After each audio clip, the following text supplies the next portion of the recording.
Katie, I'm so happy you're on the show. I'm so excited to dive into a variety of topics that you speak about a lot on your Instagram, and I think it's going to be pretty relevant and interesting for everyone listening to. So, welcome and thank you for being here. Oh, thank you for having me. So, the thing I do when a guest comes on first is some fun quick fire questions, Mhm. loosen things up. So, let's get into that. Summer or winter? Summer. Coffee or tea? Depends what time of the day. If you need to make yourself poo, a coffee. Definitely. Like in the morning, it has to be a coffee, clear out the bowels, and then Yes, probably about 3 or 4 cups of tea throughout the day. amazing. Bravest thing you've ever done? Probably start an Instagram and post naked pics on it. Yeah, you make it look so easy and casual, but I guess it probably does take some courage. Nah, there's my mum on the other end looking at me naked pictures like, that's nice, Katie. So true. I always think about that, like when I see people's TikToks and they're doing something like provocative or like showing their body, I'm like, oof, but I have 3 brothers and like I don't want them to see that stuff. Yeah, my brother's only just started following my Instagram account. Before he was like, "Oh, it's not for me. Like, I don't want to see that." Okay, last question. How do you unwind? Cuddle my cat, Oh, Sammy. so cute. Pets are just like I have a dog and she's definitely my emotional support being. hmm I Just saw like a video the other day about how like animals didn't sign up to be our like emotional support oh, I pets, know. but like Sammy had no idea what he was getting in for, but now he is literally my emotional support animal. So true. They just like thought they're coming to the world to like just chill in nature, and then we like have them held captive in our houses, like in our arms. That was me last night. I was having a good big fat overthink, and I was just there with Sammy, like, please. Awesome. Okay, quick fire out the way. So let's dive right in. I'm very curious, but when and why did you start your Instagram account? So I started my Instagram account just after kind of the first lockdown in the UK was easing. And Mhm. everyone was starting to go back outside. It was getting warm, so everyone was starting to wear like shorts and swimwear. And I was at a horrendous place with myself and my body. And as soon as shops started opening, I wanted to go shopping again, but I just felt horrendous in everything I put on my body with nothing on it. Like I was in a horrendous place. Mhm. And I think it took me reaching that low to realize, wow, this is all such rubbish. Like, why am I so upset with myself? And why do I feel this innate need to change so much? And then I realized that every single time in my life that my body has gotten bigger, my automatic reaction is to shrink it again. Mhm. And then I found other accounts on Instagram that said, actually, like, you don't have to do that. Like, that's not, you're not a bad person if you don't want to shrink yourself again. And I was like, wow. And it felt like I'd uncovered this big secret that, like, if you gain weight, you don't have to lose it. And I know it sounds so silly when you put it like that, but for me, that was revolutionary because I'd only ever been kind of told or indicated to me that, like, Mm. if you gain weight, you lose it. And I was like, wow, I really need to like spread this word because I've never really heard about this before. And I know a lot of my friends hadn't heard about this before. And we were all just feeling pretty naff about ourselves. And I was like, actually, um, I feel like I could spread this word. And so I kind of started my Instagram as kind of me and my journey to a better place with my body. And Mhm. then really worked. I feel great. That's so cool. And also really like your account has grown so much in that amount of time. It's been absolutely crazy. It's like, um, a few reels just popped off and suddenly there was Mhm. 100,000 people at my Wow. account, like, all there and commenting and liking, and Wow. I have to say it was slightly overwhelming at first, but I feel like now I've had time to, like, Yeah. get used to it, adjust, Now you're and like, I just it's fine. I'm famous. yeah. Like I can handle this. you know what? It's so weird because I think people see like large numbers on an Instagram account and they think that like that person is then famous. But I feel like Hannah Montana, like I live such a double life.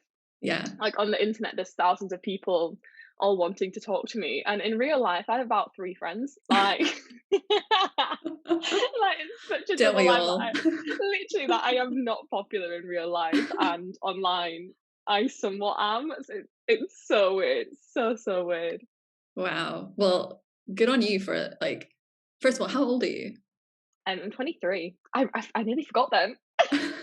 I was like, oh no, how old am I? No, I'm 23. I'm 23. That's so young to have this like epiphany and actually absorb it and make that change. Because yeah, I feel like so many women, even their whole lives, are just trapped in this, I gain weight, Mm. gotta lose it mentality.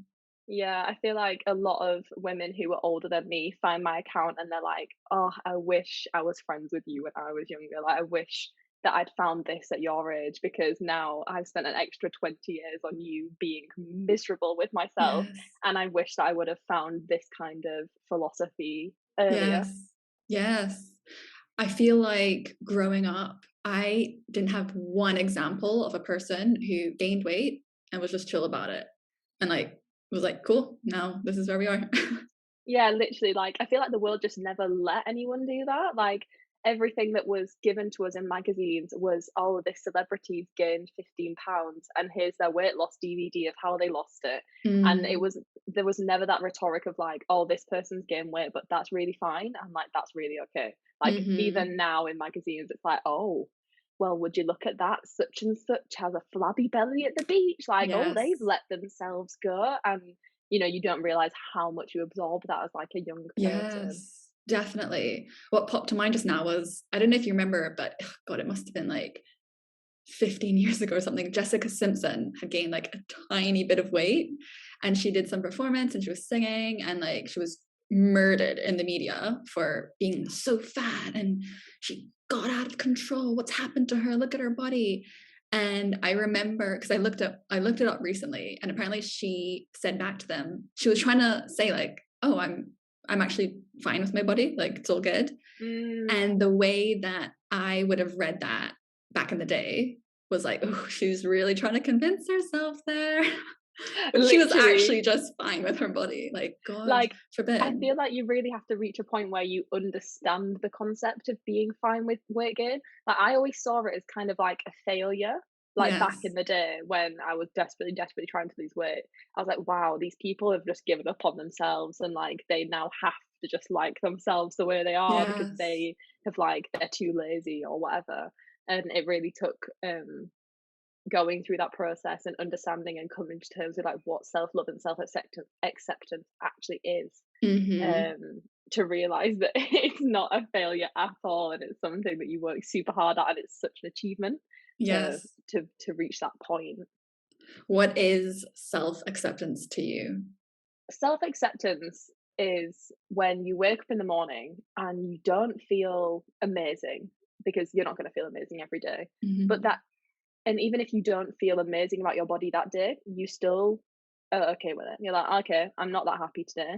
Cool. Now we're going to get on with our lives. Mm. And it's reaching that point where that doesn't ruin your entire day because you're having like a bad body image day. You just get on Yes. with it because you don't mind how your body looks and how it's changed, which is so different to self love, which I feel like a lot of us get wrapped up in. And we end up feeling Hmm. like failures again because it's yet another thing that we Yeah. can't achieve and can't, when you can never feel good about yourself every single day. Hmm. Especially as someone with like periods and Yeah. hormonal cycles, like, oh, that would be a miracle if I like felt good about myself every day.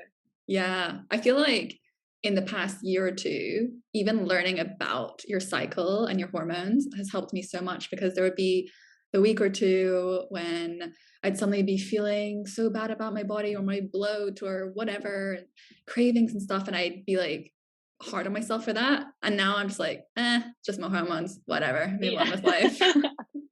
I'm so glad that we talk about it now on the internet, and so, like, shame-free as well, because I feel like even as a teenager, like, periods were always, like, this thing that I giggled about, and, like, Yes. I would hide, like, the pad or tampon, like, up my, like, blazer Yes. sleeve in school to go and change it, and now I just walk around, like, tampon in hand, like, chatting about it on the internet, like, I'm so glad that those conversations are happening and that we understand that we're not to blame and it's not our fault.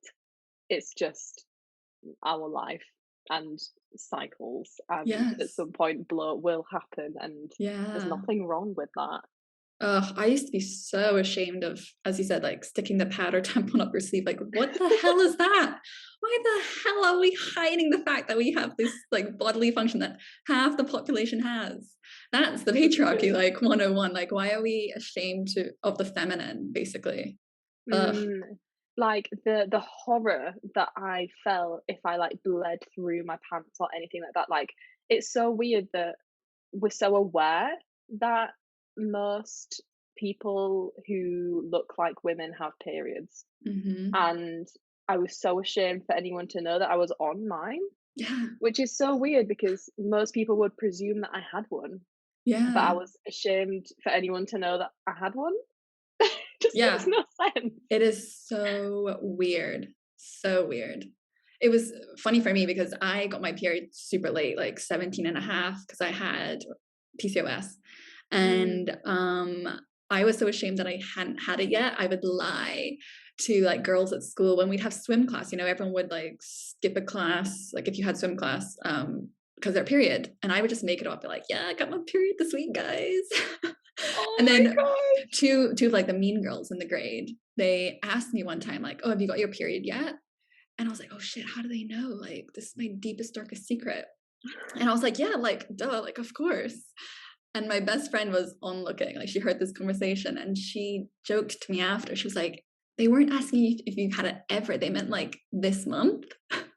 But I was mortified thinking that they knew my deepest, darkest secret. It's so weird. These things that we feel such pressure at that, like being a teenager. I felt it around sex as well. Like I didn't become sexually active till in my area, like a later Mhm. age. And in kind of high school age, a lot of the girls that I was friends with were starting to become sexually active. Mhm. And I would like laugh along with it and like pretend I understood, but like I was like 15 and I had no idea. Like, they'd all be like, oh yeah, and like when this happens, I'd be like, oh ha, ha, ha, yeah, I totally understand. And I was just so embarrassed, like nobody must ever find out that Yeah. I didn't know what was going on. Like it's so weird when now if I was still a virgin, I'd so happily just be like, oh no, actually I don't understand Yeah. I haven't had that experience, and I'd so shamelessly chat about it. But at Yeah. that age, that was the be all and end all. Like you couldn't be cool and not be Yes. sexually active because oh, Yes. so ridiculous. They're ridiculous. Yeah, it's hilarious. Um, Change of topic, but when you were talking about your Instagram growing and Mhm. all the people, it made me think, well, first of all, do you know what your demographic is? I'm so curious. Is it like women similar age to you? And then the other question is, what's the troll situation like? Oh my goodness. So most of my following is women. I think it's above like 80% women. Hmm. Which is unsurprising because a lot of the stuff I chat about is very, very relevant to like women's bodies. And I Hmm. think um some men when they find my account they find that they just don't relate to it because I'm chatting about my experience of being female and that's not relatable for them. Hmm. Um and then the troll situation. Oh, sorry, the ages. Oh yeah. So like my age, I actually thought that when I created the account, I'd have quite a lot of like teenagers Yeah. following. But actually, it's kind of people my age, but mostly older women. And Mm. by old women, I literally don't mean old women. I mean like Mm. older than me. Yeah. Sort I of feel like like I have a ranging. theory about that. I feel like when you're a teenager, you're still so succumbing to the male gaze that seeing Mm. your page, they'd be like, ew, like, what is she doing? Why isn't she shaving? Like, ew. That's my theory. No, definitely. And I think it's that thing. I know that at that age, if I would have met me now, I would. I wouldn't have liked her because I'll be like, "Oh my Mm. god, like, she's so full of herself, like, ew, like, she loves herself." When now I'm Yeah. like, "I am so full of myself, like, I love myself," and I see it as such a positive thing now, when in the Yeah. past, I would have seen that as such a negative thing, and I've been like, "Ew, like, who does she think she is? Like, Mhm. get a grip." And I think other teenagers that come across my account must just think that as well. Yeah. Um, I mean, at that age, well, most women anyway, we're like just taught to hate ourselves, mhm. basically. Yeah, literally, and that was the norm. Like, it was so okay to hate yourself and, like, Yeah. not okay to love yourself, which is just so messed up on so many Mhm. levels. And the troll situation, you know what? It really varies. It really, really varies. Some days I literally don't have a single like hate comment or hate DM. Mhm. Ones usually come in. The most aggressive group of trolling is angry anti-feminist men. Whenever I Unsuspected. post anything that's like feministy, they're Yeah. like, "Ugh, not all men. Oh Some god. men are nice. How dare you accuse men?" Blah, blah. Like, it is, they're a different breed of like Yes. haters, because I feel like some hate comments come out of misunderstanding, or I can see how it's the male gaze and the patriarchy that have made somebody think the way that they're thinking to comment that. Mm. But I think some men feel so insecure in themselves that seeing a woman who fights for what she believes in makes them feel extremely uncomfortable, and Mm. they will take that out in my comment section. Oh god. Does it affect you, like those types of comments? Do you know what it used to? Like, I used to just absolutely butthurt because I used to think that I had to please everyone in life. Mhm. And then actually, I was chatting to M. Clarks about this when I first started to receive like large amounts of these comments. And I was a bit upset about it. And I was posting on my story, like, oh, like, I just feel drained. Like, I'm so upset. Like, so many people aren't liking what I'm saying. And that's upsetting to me. Mhm. And she was like, look, some people are horrible. And those horrible people, like, would you take advice from them? No, Mm. you wouldn't. And so why would you take their criticism?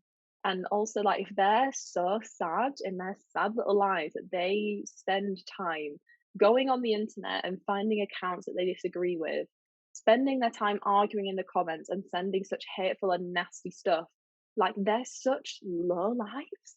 Like, they do not have happiness in life. Like, I feel bad for them. Like, they're just, I have no better word than just idiot. Like, Mhm. they're just mean.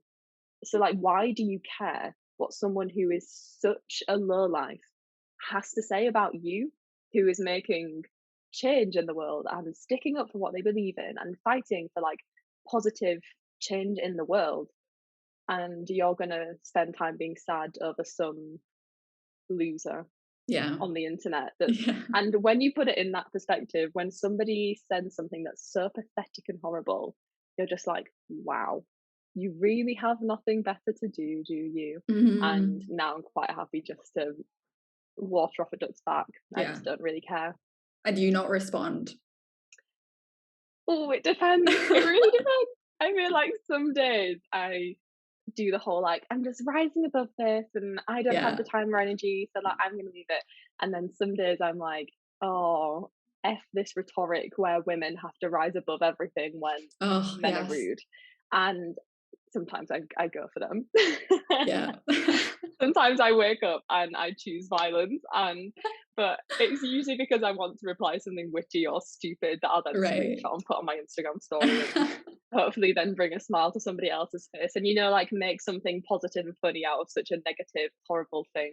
And then we can all just laugh at it, because it's not just people online that receive these kind of comments or a part of that kind of discourse, like people in the workplace, people who just have small social media accounts, people who have friends and family that say that kind of thing to them. And if we can all just learn to brush it off like water off a duck's back, and hopefully me sharing and laughing at some of these ridiculous things that people say that could be quite upsetting, Mm. I hope inspires other people to also brush it off and laugh about it and be like, wow, that's such a saddo that like would say that Mm. about me, because a lot of people have relatives that will comment on their weight and things like that, and I hope that I can help them just want to laugh it off instead of taking it to heart and feeling and harboring those like sad feelings. Mhm.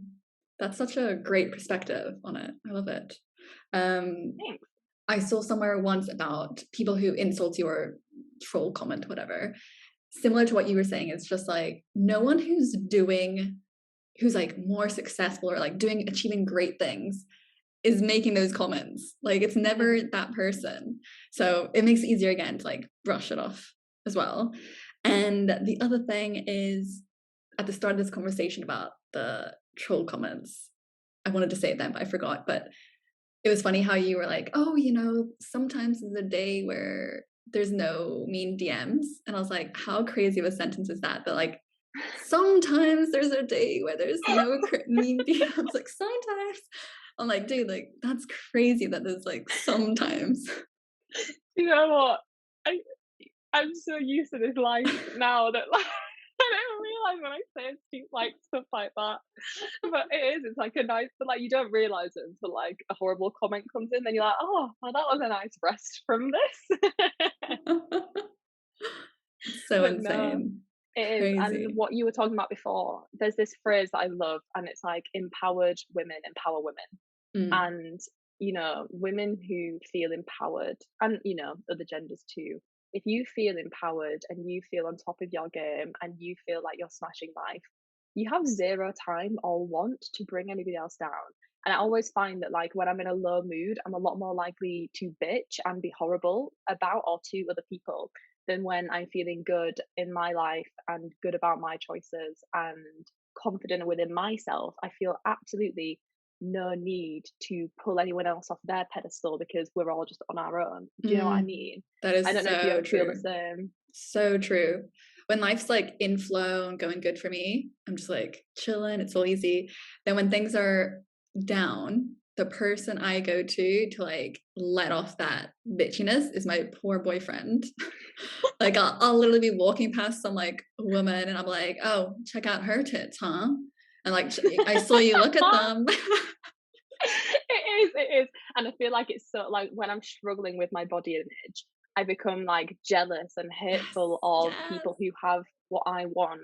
And when I'm Hmm. feeling great about myself, I then understand that like other people's beauty doesn't take away from mine. So I can think that someone Yes. looks great and I'm like, they look great, I look great, look at us all smashing life, hot Hmm. girl summer, great, let's go. But when I feel bad about myself, if somebody else looks what I perceive to be as like really nice, I find myself feeling such negative thoughts about them Hmm. and about how they look and about how I look, because for some reason I just believe that like if they look good then I must look less good than, Mm. oh, I feel like Hmm. it's such a patriarchy thing where we see Yeah, everything as like a competition. competition. Yes, yeah. Exactly. So true. I felt that very strongly in high school. Very Mm. strongly, even towards celebrities. I remember in class one time, in like computer class, we had to make a Fate magazine cover, and one of my friends was fawning over Angelina Jolie, like it was her girl crush. And I was like, oh my God, like trying to even like put down Angelina Jolie, like, what are you doing, you 13-year-old? I can so understand where that comes from though, because whenever anyone will be like, "Oh, she's beautiful," I'd be like, "Oh no, they think that she's beautiful, that I'm not beautiful." And Yes. but like it's like that only one woman can be beautiful at one Yeah. time. It's so stupid. Yeah, definitely. When it comes to when you're in those sort of like low moments about yourself, becoming a bit more jealous, how do you pull yourself out of that? You know what? It's recognizing that pattern. And I never used to be able to see it in myself or know the cause of it. And now I know exactly. So, like, when I start feeling those negative feelings that somebody else is more intelligent than me, somebody else looks better than me, I can recognize that like warning sign immediately and be like, right, no, we need to go have a chat with ourselves. And Mhm. what helps me is just to then have a little reflect and be like, why am I feeling this way? Has something happened that's made me feel down? Am I just feeling PMSy? Do I Mhm. just need a hot bath and a relax and a refresh? Like, am I burnt out? Is that where do you know what I mean? And it's Mhm. a bit like, when you have a headache and you're like, okay, what's everything that could cause a Yeah. headache, and then you drink water, you make sure you've eaten some food, you make sure you've had enough sleep. I feel like you have to go through your list of like what could be causing this? Do I just need a break? Do I need to get out of town for a bit? Do I need a phone call to my mum? And you just go through everything that like possibly is the reason that like it's come on and possibly could make you feel Mm-hmm. better. And Yeah. then hopefully then those feelings go away. I feel like I go through like waves of body image. Sometimes it'll just be like months where I feel like completely it's a non-issue. I'm not thinking about it. It's whatever. And then there'll be just like a trough where a big trigger for me is going to the beach. Not because I am feeling bad in my body, but I start comparing a lot when I go to the beach. And I've been in Spain for a month with my boyfriend. So we've gone to the beach quite a bit. There was a big epiphany moment the second week we went to the beach, and like my thing always been is like having small boobs and like, you know, big boobs are the best. Like it's always in media, you know, all the models, blah, blah, blah. Guys love big boobs, all that shit. And this beach was quite secluded and it was mostly people like 25 to 35. And there were a bunch of women topless. I'd say like 5 to 10. Now, and when I go to these places, I have no problem going topless because I'm like, whatever, it's anonymous. Like, I really don't care. Just get my tits some tan. Like, that's what I need. Yes. And it also feels so nice to swim without swimmers on, or like at least a top. Free the nipples. It's so nice. It's so nice. And I was being a perv and I was like observing all the women's boobs more than my boyfriend probably was. And I was just noticing, like, especially the women with bigger boobs than me. First, I was like, oh, I'm gonna be jealous and my boyfriend's gonna see those boobs. But the more I saw them, the more I perved, the more I noticed, like, they were just normal boobs. Like, I had in my head that any boobs bigger than mine are gonna be these, like, perfect, round, like, perky big boobs. And, like, I'm so jealous of them. I'm gonna pause right there for a minute to share something with you. So if you've been listening so far and feel like you're ready to start your recovery journey with me, I've got the perfect springboard taking over. So watch the masterclass today to start your new life. Never binge again. Trust me, I know the feeling. I was stuck for 10 years doing that. Then head to the show notes to get instant access today.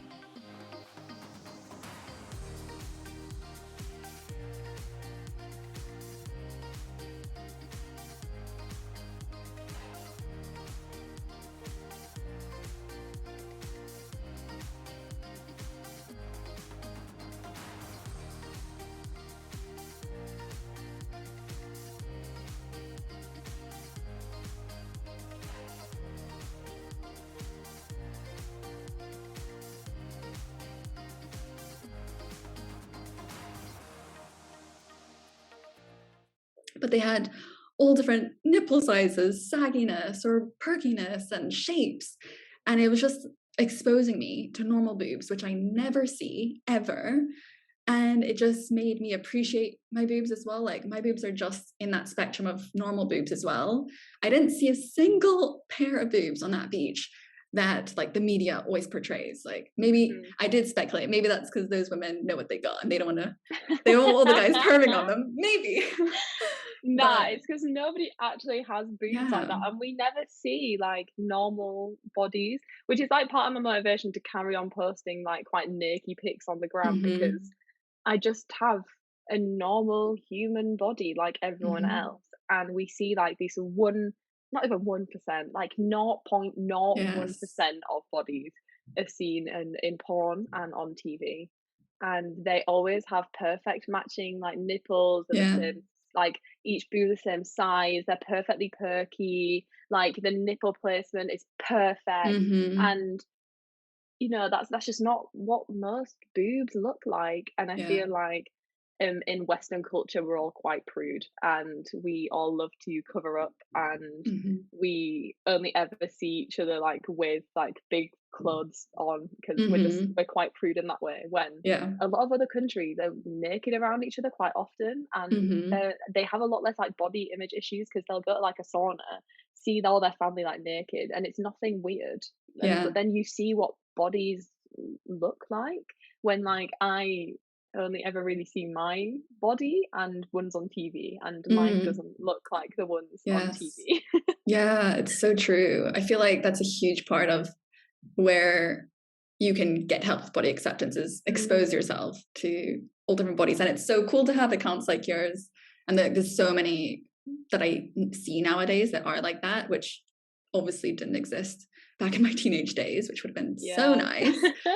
But I think it's so helpful. It really is. We just need more of it. I saw a TikTok. Oh no, it was a documentary somewhere. It was on Netflix about plastic surgery.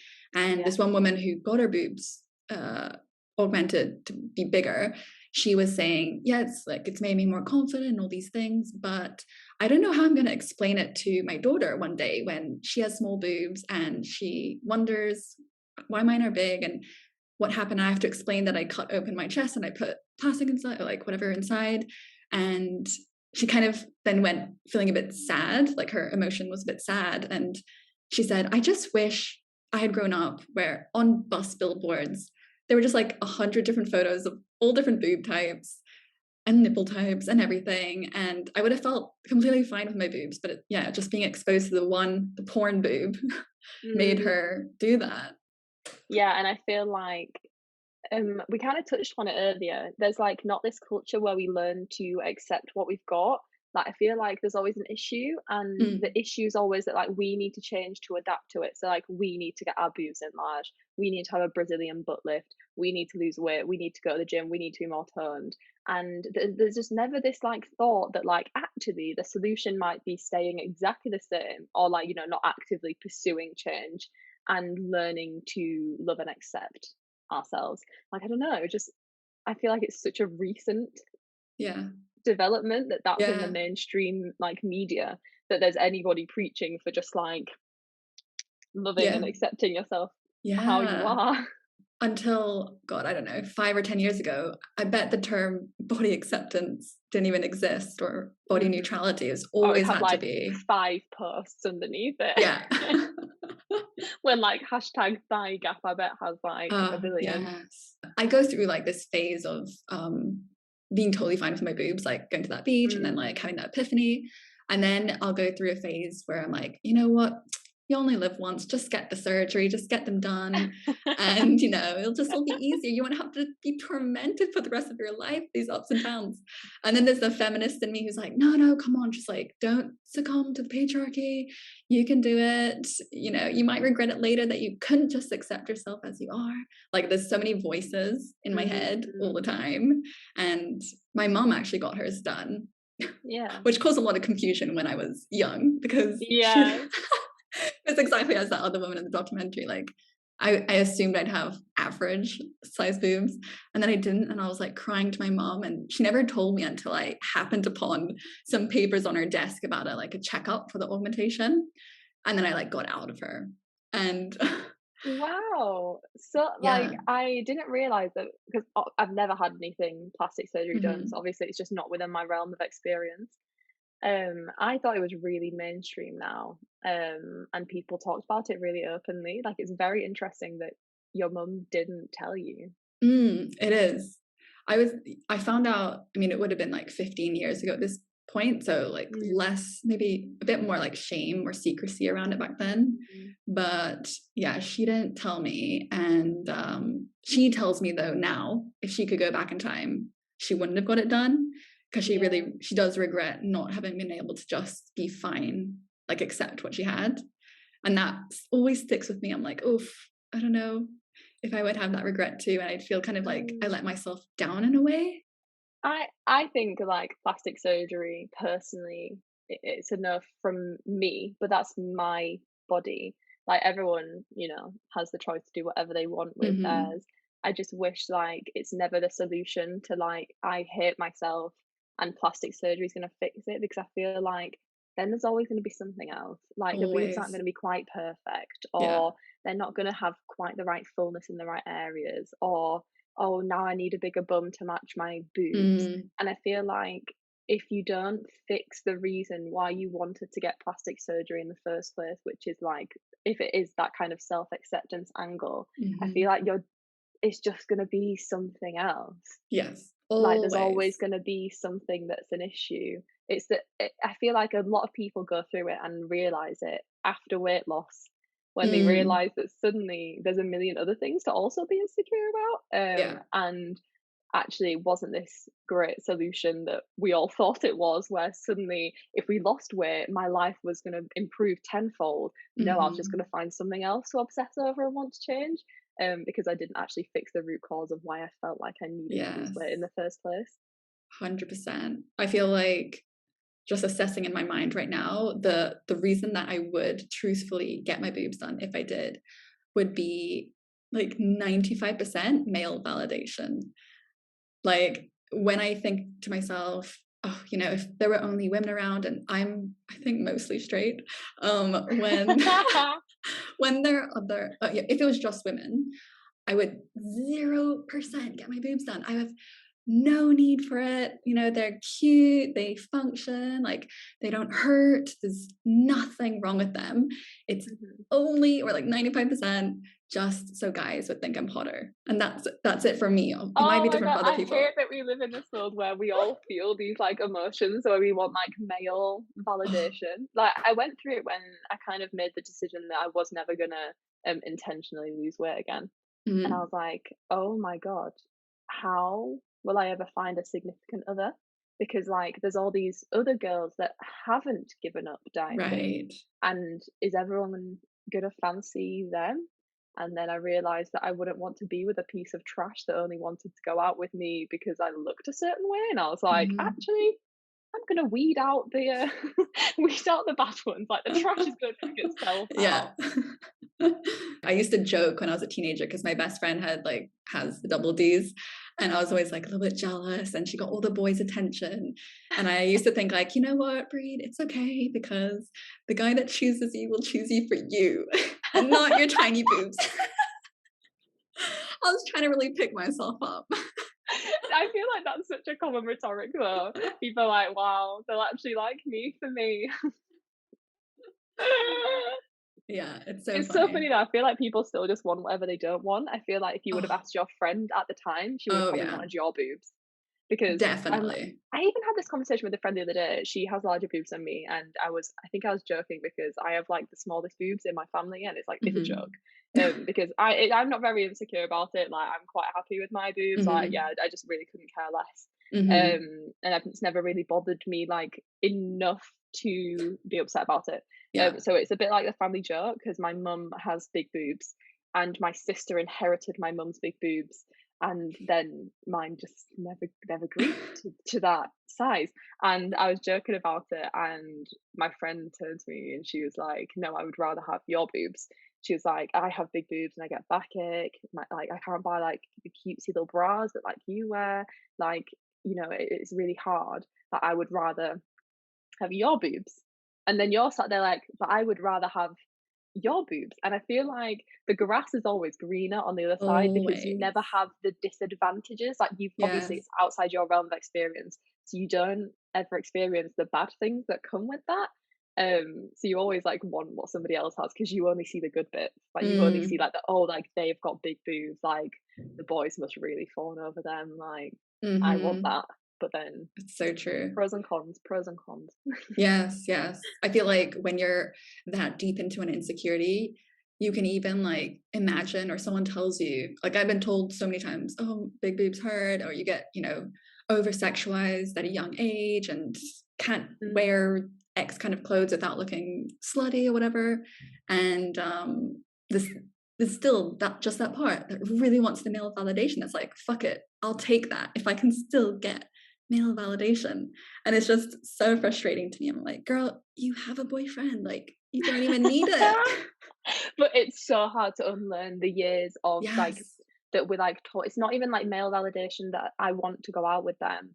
It's more Mm, like, I don't know, you're just taught throughout life that like if men don't find you attractive, then they probably won't respect you and you'll get mm, nowhere in life. And nobody tells you that specifically, but throughout films and life mm. experience in general, like we have so much unlearning to do of all the crappy things we were taught about needing male validation. Yes. So much. It's funny that we're actually talking about this because I think it was just yesterday. I saw TikTok and it introduced the concept of, or taught about it, compulsive heteronormativity or something. I've just been looking into this. And so, yeah, it's where you are so taught, correct me if I'm wrong, because I just learned it yesterday, like where you're so taught to seek male validation that you almost kind of convince yourself you're straight when you might actually not be. Is that it, right? Yeah, yeah. It's because recently I'd always identified as straight, and Mm-hmm. then I had some like bad experience over the last few years with men, Mm-hmm. and I was so panicked because I started trying to date men again, and I find it draining. Didn't have fun. I didn't really fancy any of them, and I was like, oh, what's wrong with me? Like, Mm-hmm. why don't I want to like get into bed with any of these men? Like, why do I not want them to kiss me? Like, why am I not attracted to anyone? And because I was so convinced that I was like meant to be straight, like Mm-hmm. I thought that I was the problem because I wasn't getting along or fancying any of these men. Yeah. And it felt like a revolutionary concept when I was like, well, why don't I just date women Yeah. and like instead of men? And then I was like, actually, that's really what I want to do. Like I would much Mm-hmm. rather like date women and be intimate with women.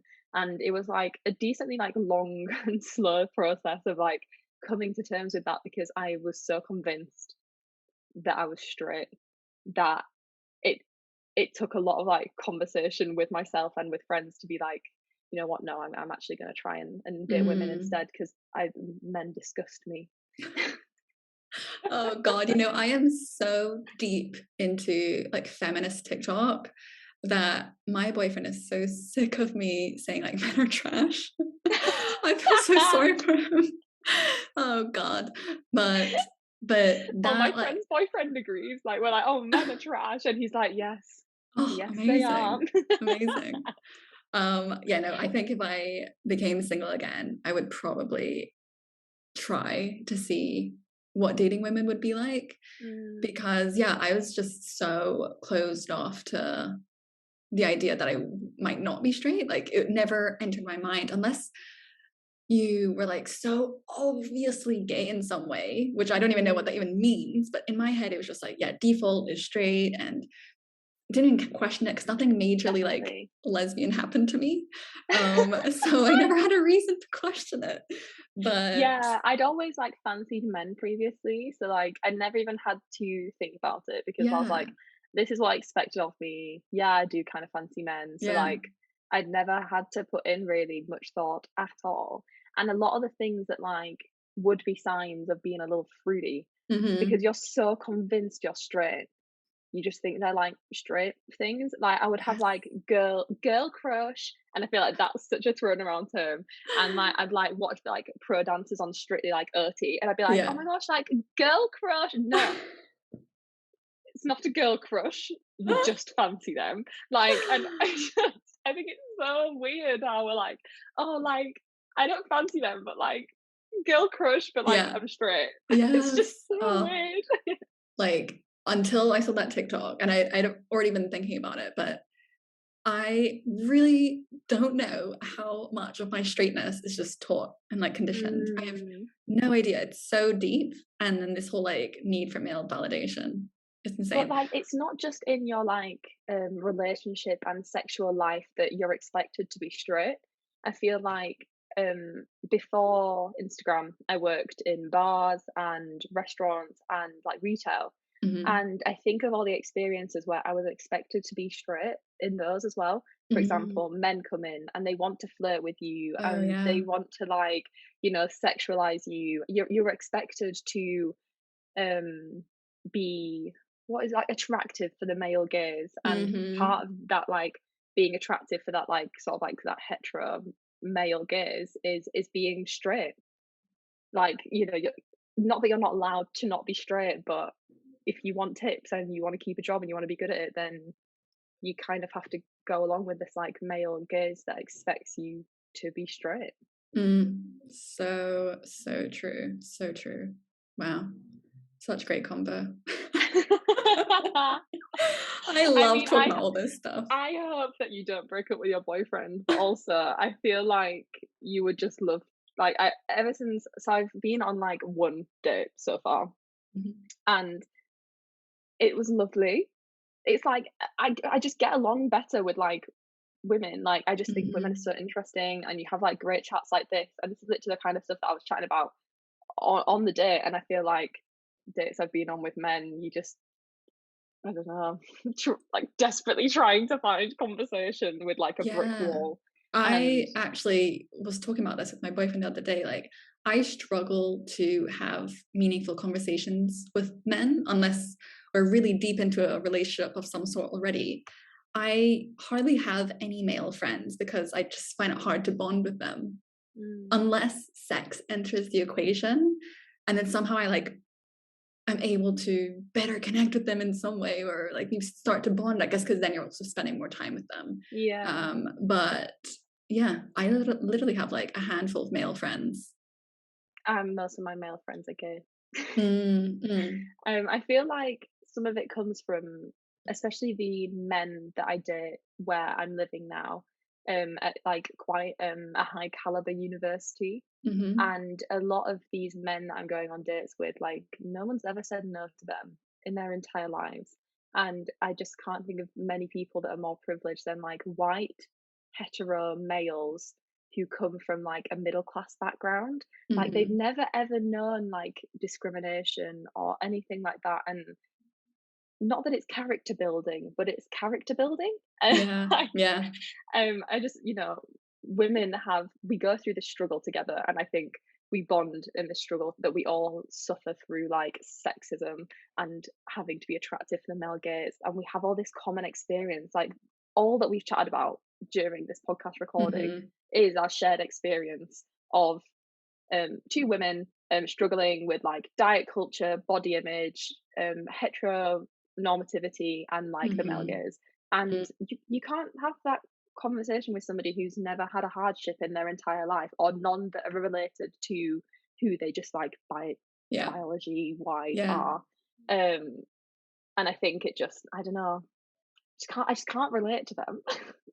Yeah, it's also the fact that you can talk about these shared experiences. It's that in itself is bonding anyway. Mm, Like, I try to talk about these things with my boyfriend, but obviously it's not coming from the same place. Like, he hasn't experienced it, and I feel like oftentimes men can get a bit like defensive, like you're the mm. trolling men as well. Like, oh, but it's not all men. I'm like, that's not what I'm trying to get across here. Like, listen, don't attack. Like, listen. Yeah, because I do understand like there's nothing relatable that Yeah. it's not like, oh, I've also had a similar experience. I can understand then Mm, how you feel. Like, I do understand that for a lot of men, they literally don't know.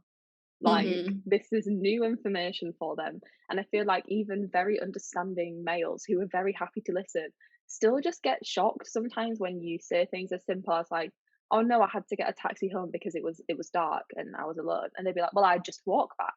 And you're like, Yes. yes, but I can't. Like, you can, but if I walked back alone, something bad could happen, and I'd probably be blamed for it for walking back alone in the dark. Mm, Um, they just, it's not their faults, but yeah. they're just they're never gonna have that experience.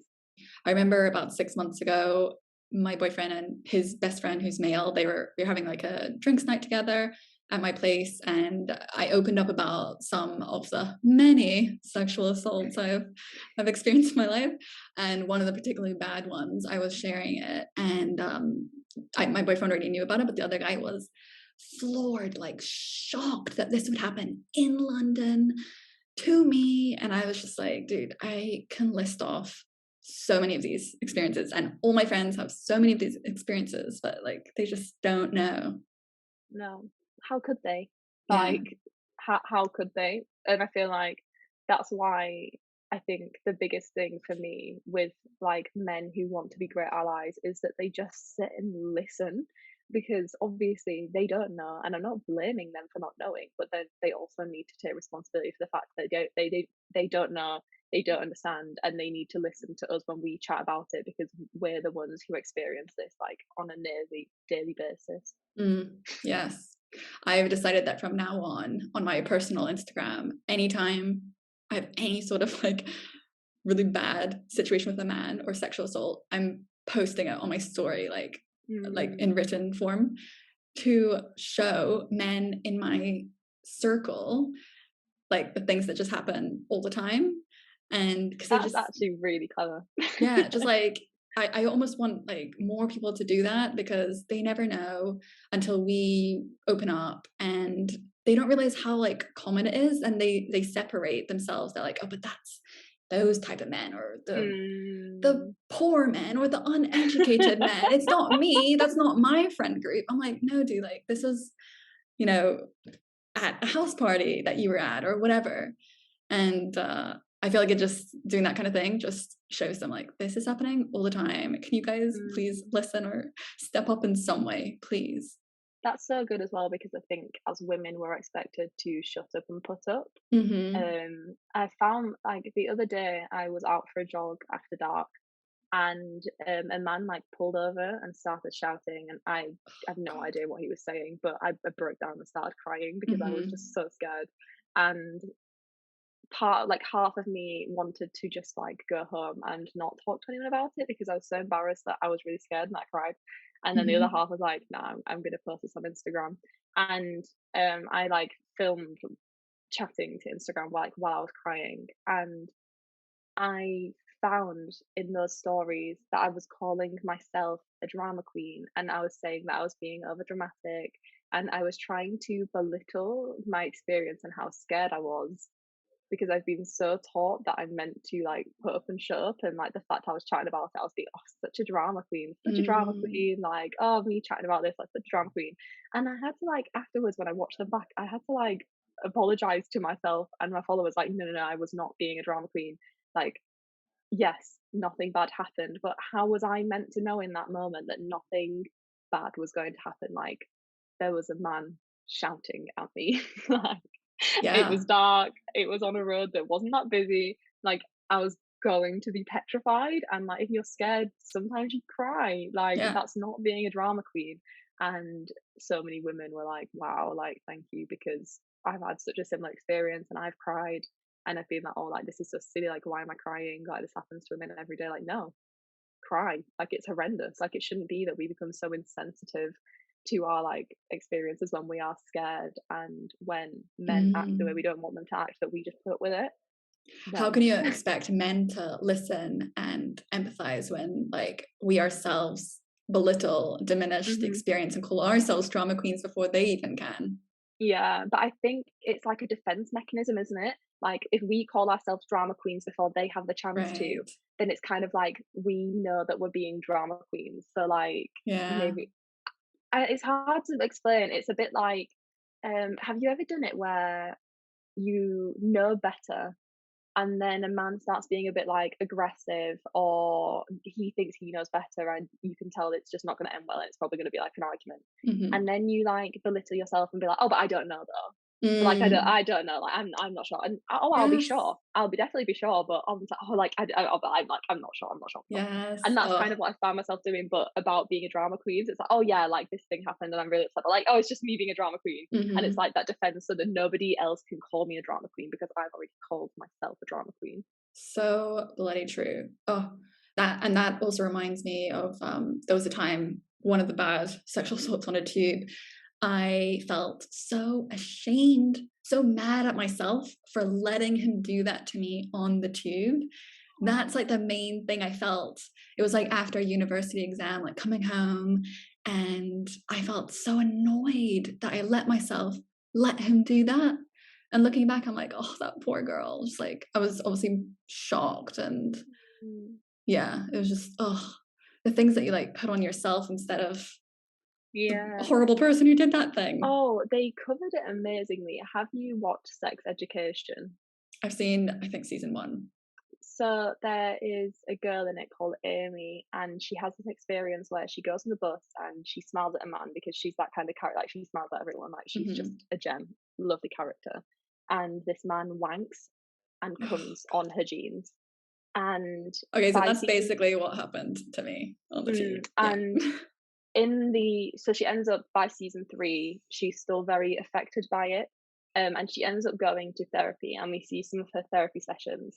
And in one of the sessions, she's like, well, but maybe he wouldn't have done that if like I hadn't smiled at him, because I was being friendly and I smiled, and maybe if I hadn't have smiled, then he wouldn't have done that to me. And it's horrendous, because I think everyone or every woman who has been through sexual assault, because there's such a victim blaming culture, we always reflect on our actions. And I cannot think of the amount of times at 2 a.m. I'm overthinking and I'm like, but if I didn't do this, but if I didn't do this, or I didn't wear that, and maybe if I didn't smile, or maybe if I wasn't dancing like that, then Mm-hmm. maybe he wouldn't have touched my bum, or maybe like, so it's my fault because I was wearing a short skirt, and then next time maybe I shouldn't wear a short skirt so that it doesn't happen again.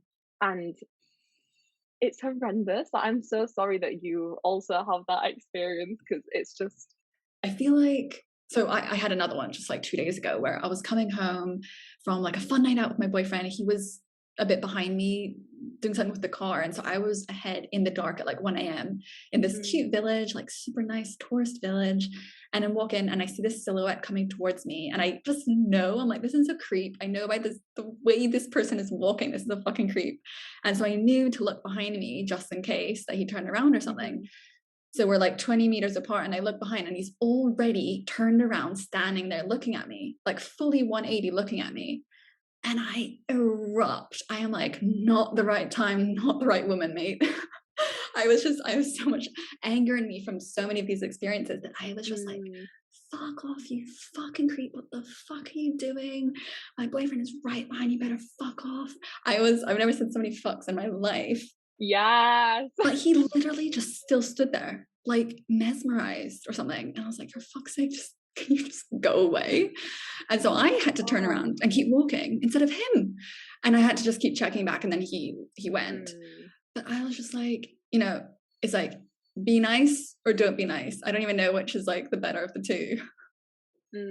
I feel like you'll just be blamed either way, to be honest. I feel like that's what we learn as women, that whatever you do, it's going to be wrong. Because if you were nice, then it's like, oh, well, you were nice to him, so you led him on. Yeah. And then if you're horrible, they're, oh, so you were horrible to him, well, no wonder he's angry and mad, and that's why he then.